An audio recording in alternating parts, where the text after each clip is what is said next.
আজকে তো 27 তারিখ, পবিত্র শবে মেরাজ। হে আল্লাহ, এই রাত্রে আমাদের প্রিয় নবী হযরত মুহাম্মদ সাল্লাল্লাহু আলাইহি সাল্লাম 7 আসমান বাড়ি দিয়ে আপনার সাথে সাক্ষাৎ করেছেন। হে আল্লাহ, আমরা তো আপনার সেই বন্ধুরই উম্মত।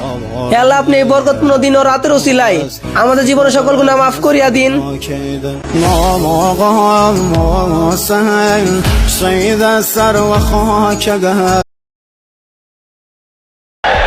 আধারে ভয় পেও না, আলো আছে আড়ালে, অন্ধকার পালিয়ে যাবে তুমি উঠে দাঁড়ালে।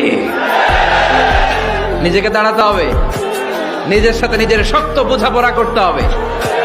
অন্যের দোষ খোঁজার সময় আমাদের নাই, চিল্লায় বলো ঠিক কিনা।